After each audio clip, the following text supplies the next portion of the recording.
Hello guys! August 19, 2025 at sisilipin natin ang inyong pag-ibig, Capricorn, kung ano na ang nangyayari sa inyong buhay pag-ibig. Kayo ba ay umiibig? Tingnan natin tong inyong pag-ibig na to. Para sa mga Capricorn na umiibig at pumapag-ibig. Tingnan natin ang inyong pag-ibig, guys. Dreams is here. Share your dreams together and encourage each other to make them reality. Okay. Mukhang ito ay pag-ibig na hindi pa nagkakatuluyan o something kayo ay nagkakakilanlan pa lang. Hindi pa totally yung lumalalim. Okay? Capricorn, sa Capricorn na nandito sa reading, baga, i-share nyo sa bawat isa na ganito yung dream ko, ganito yung pangarap ko, ganito yung dapat nating gawin o umpisahan. At pareho ninyong pangarapin para maging realidad. Hindi lang basta ikaw yung nag-iisip, yung nagpaplano. Pareho nyong pangarapin o pareho ninyong i-share ang inyong idea sa isa't isa ng tao na to para maging totoo ang inyong gusto mangyari. Maaring makukomit ka sa tao na to, Capricorn, na magkakaroon kayo ng commitment at mapupunta to sa pagpapakasal, but kailangan ditong yung inyong pangarap ay dalawa ninyong pag-isipan, dalawa ninyong i-share nyo ang bawat isa sa bawat isa, hindi lang yung ikaw lang yung nangangarap. Okay, kayo ay hindi pa masyadong nagtatagal ng tao na to, Capricorn, at maaaring kakikilala nyo pa lang sa person na to. Tingnan natin na ang pag-ibig ng mga Capricorn. Babae man kayo o lalaking Capricorn. Kayo ba ay pumapag-ibig, guys? Message sa'yo ng tao na to, ng iyong minamahal, Capricorn. My love for you is stronger than ever. Okay. So, ang pag-ibig niya sa'yo daw ay napaka-lakas o kaya ay napakatibay. Okay? Ang sabi ng person na to is matibay ang pag-ibig niya sa'yo. Ano pa message sa'yo ng tao na to, Capricorn, na nauugnay sa iyong puso? I need to sort things out first before I can come to you. Marami pa kaya yung dapat talagang pag-usapan ng tao na to. Mari hindi pa kayo nagkikita. Or sa personal, marami siyang gustong malaman sa iyo o itanong-tanong pa before siyang pumunta sa iyo o before kanyang bisitahin o dalawin is marami siyang gusto pang malaman. Last message dito na message sa iyo lang yung person, Capricorn. What's the point of it all? Maaaring mayroon kayong pinagtatalunan din o mayroon kayong hindi na pagkakaintindihan ng tao na to sapagkat hindi pa nga kayo nagkikita. Okay?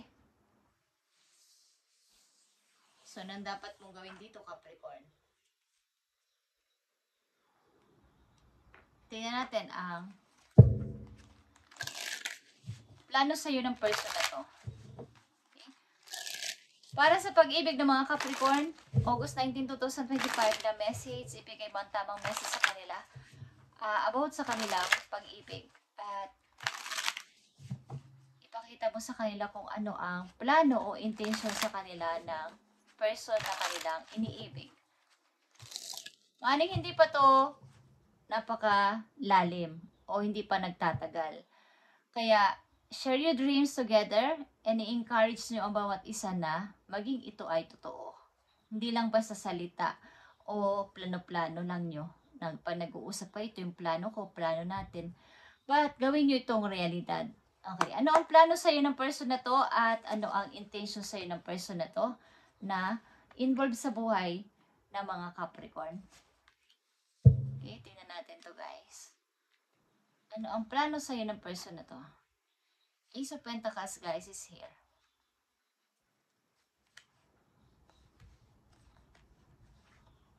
King of Wands. Ito ay Aries, Leo energy, Capricorn, at Ten of Cups. Okay.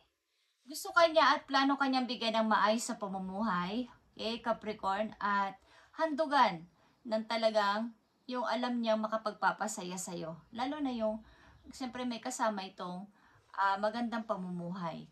Ito ay Ace of Pentacles, King of Wands, and Ten of Cups. Gusto niyang bumuo kayo ng family with kids. Okay, kung kayo ay may anak na sa una, tanggap niya ito. At gusto niya, kung wala pa naman kayo anak sa una, na dalawa, is gusto niyang bumuo ng family at ikaw ang gusto niya maging ama o ina ng kanya kanyang mga anak. Okay, ano man ang inyong kasarian. Yan ang plano sa'yo ng person na to. At ano naman ang mga kinakatakutan mo, Capricorn? Ano yung mga worries mo about sa pag-ibig na to? Ano yung mga worries mo about sa pag-ibig na to? Maaaring may plano kayo magpakasal ng tao na to, Capricorn, na iyong na-involve sa buhay mo at bumuo ng sariling family. But, ang person na to ay marami pang gustong malaman about you. Something, guys, ang tao na to talaga ay maaaring ito ay negosyante, ito ay King of Wands, guys. Ito ay entrepreneur, provider na person ito, guys. At gusto niya, pag siya ay nagpakasal o lumagay sa pagpapamilya, ibigay niya ang maayos sa pamumuhay. Hanggat maaari ay sagana sa money. Okay, Capricorn, tingnan natin. Nandito ang Scorpio at Aries Leo sa inyong reading. Okay. Tingnan natin ang worries mo, Capricorn, about sa pag-ibig na to. Power. Okay. Hindi ko alam kung kayo ay nag-aalala dahil kung ito ay leader type na person or nag-aalala kayo sa magiging kakalabasan. Hindi ko alam kung may gap din ang inyong edad ng person na to. At ito ay parang mas mataas sa inyo ang posisyon. Something. Yung power. Okay?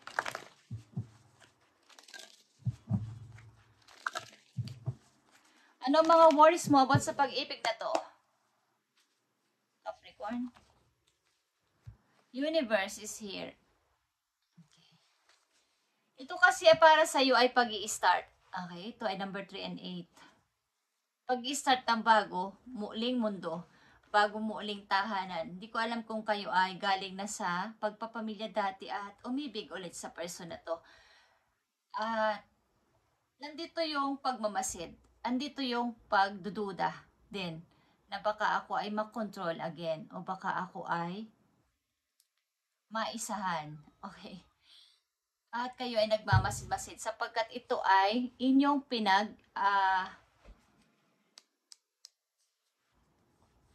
may ininvest kayo ditong emotion, Capricorn. Something na ito ay parang seed na inyong unti-unting pinalago na yung inyong damdamin ba. Kung ito ay na-broke ng tagal at nahilom ng napakatagal galing sa isang masakit na nakaraan is gusto nyo is yung pagre-restart nyo ulit sa bago pag-ibig na to ay hindi na maging hindi na masira. Hindi na ulit magkaroon ng mistake. Okay. Tingnan natin ang paparating na message dito galing sa about dito sa inyong pag-ibig. Ano mga paparating na message sa inyo about dito sa pag-ibig na to? Andito din yung pagda-travel, guys. Maring ito ay ibang lugar. Okay, dadaling ka niya sa ibang lugar at may sinasabi ang tao na to. Ibig sabihin, may kaya kang i-provide. Okay. Tingnan natin. Paparating na message po yung Capricorn about sa pag-ibig na to. Nakikita nyo to, Capricorn? Ito ay ikaw. Okay. King of Pentacles. Ito ay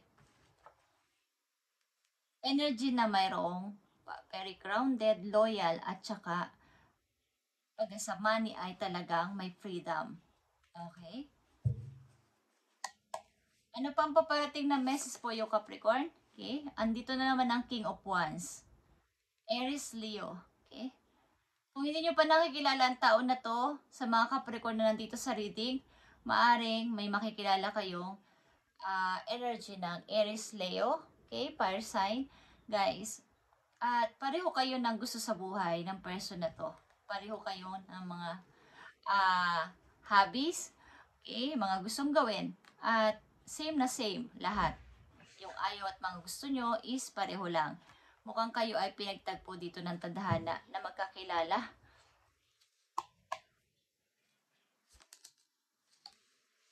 Seven of Cups is here. Okay? Mga paparating na message sa inyo is marami kang mga ililista-lista, marami kang mga paplanuhin, at mga gustong gawin sa buhay. So, may konti ditong pagkagulo sapagkat hindi mo alam kung alin dito ang iyong gagawin. Okay? So, ito ang paparatang message sa inyo, Capricorn, sa mga susunod na araw, buwan. Okay? Habang kilala mo ang person na to o kung nasa relasyon ka sa person na to. Mga dapat ninyong malaman, Capricorn, o ingatan o maging aware kayo. Kung gusto nyo lang. Tingnan natin.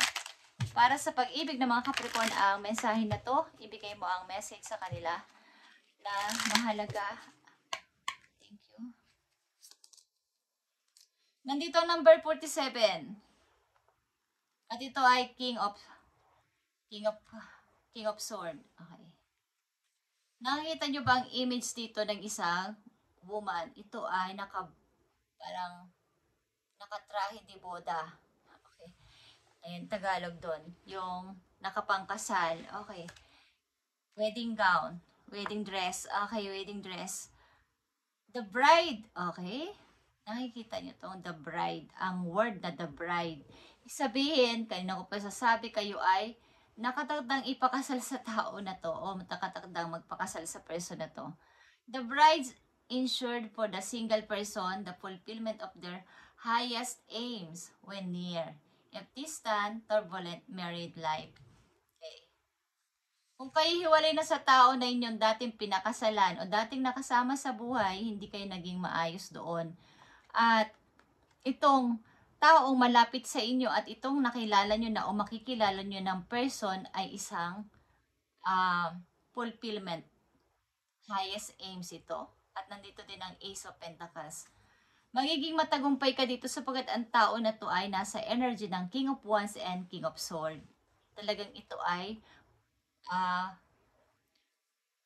very protective person pagdating sa pagmamahal at pag-aaruga sa isang tahanan at sa kanyang minamahal. Seryoso ang person na to at provider din at negosyante. Okay.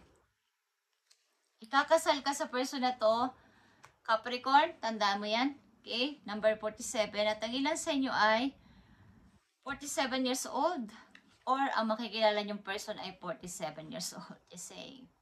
Okay? At the ship is the symbol of riches and when near indicates wealth by inheritance or trade. Okay? O kaya kayo ay magbo-voyage, something travel, like I said. Magta-travel kayo, pupunta sa person na to o pupuntahan kayo ng person na to. At ito ay nag-i-indicate ng pagiging isang mayaman, okay, o mayaman ng inyong mapapangasawa. Wealth by inheritance. Okay, may mga, siguro may mga, dati na itong may mga, may lahi na silang ganon talaga, na may kaya sa buhay, or mga minana. Okay, Capricorn, napakaganda ng inyong reading about ito sa pag-ibig na to, at kung hindi nyo pa to nakikilala, i-manifest nyo to, at makikilala nyo ang person na to. Ang lakas ng Aries Leo dito, guys, sa inyong chart. Tingnan natin ang message sa inyo ng inyong mga angels about sa pag-ibig nyo or sa inyong sitwasyon. Tingnan natin to, guys. At napakaganda. Kaya lang ang person na to ay may gusto pang malaman sa'yo. Maari may gusto pa siyang halongkatin. Huwag kayong maglihim sa kanya kung gustong-gusto nyo ang person na to. Gusto niya kayong mabigyan ng masayang pamumuhay at masayang kung bubuo kayo ng pamilya o magpapakasal o maaring gusto niyang maging ikaw ang ama o ina ng kanyang mga anak at bumuo ng sariling pamilya. At gusto niyang ibigay ang yung the best. Okay, Ace of Pentacles is here and King of Wands and Ten of Cups. Okay, message sa iyo ng yung mga angels about sa pag-ibig na to o sa inyong sitwasyon sa kasalukuyan. Hanggat maaari ay tumitingin tayo, nakatutok tayo sa kasalukuyan papunta sa future, guys. Okay. Thank you, Spirit. Nakikita niyo to, guys. Ang dalawang taong nagmamahalan. Okay? Ito ay number 6. Ito ay inyong happiness or success. Open your heart, Capricorn. Allow love to grow and bloom all around you. You've waited for this emotionally fulfilling experience for such a long time. And now, the time has come. Make your choices by listening to your heart and then following the step you're guided to take. Joy will lead you to vibrant and healthy life. Okay. So kung sa inyong kasalukuyan, kung hindi pa to nangyayari sa inyo at kayo ay pinipigilan nyo ang inyong puso na umibig at magbukas ulit sa ibang tao sa pagmamahal, ay i-open nyo na inyong heart sa pagmamahal sapagkat ang binabanggit ko dito kanina pa ay makikilala ninyo in the near future o andyan na. Okay? Pakinggan nyo mabuti. You've waited for this emotional fulfillment experience for such a long time. Matagal na kayo nagtiis sa napakahirap na sitwasyon sa inyong dating sigurong naging karelasyon at this time. And now the time has come. Okay. Make your choices by listening to your heart. So ito na yon, guys. Okay? Andito na at sinasabi na ng inyong mga angels sa kahit pinakalas ng inyong message ay may dalawa ditong tao nagmamahalan, guys. At dito din, meron ditong bride na message para sa inyo. At nag-i-indicate ito ng riches, wealth, okay, fulfillment of their highest aims, guys. At nakasuot siya ng bride, pang-bride or wedding dress dito. Okay. At ang person na to ay tutulungan kayo sa inyong emotion. Kumbaga, ang tao na to ay napaka-romantic. Lagi itong nagbibigay ng gift o something pa surprise. Okay. Ito ay romantic kong person. Thank you, Capricorn, at ito ang inyong reading. Kung kayo ay mga nasawi sa mga nakaraan ninyong taon sa buhay, sa mga taong inyong minahal at kayo nasaktan, this time, the time has come sa inyo na ipapakilala ni God, ni Universe, ang taong magpapasimula ulit sa inyong buhay. Restart ito, guys. At nandito din ang Universe na message. Okay. At very powerful ito. My love for you is stronger than ever. Okay, yan ang message din sa inyo ng inyong minamahal. Thank you, Capricorn, and good luck dito sa pag-ibig na to. At nandito ang Aries, Leo, at Scorpio. Okay, guys. At katulad din yung Capricorn. Thank you and God bless, Capricorn. At matupad itong ang magiging pag-ibig na to para sa inyong buhay. At masaya ako para sa inyo. Thank you and God bless, guys.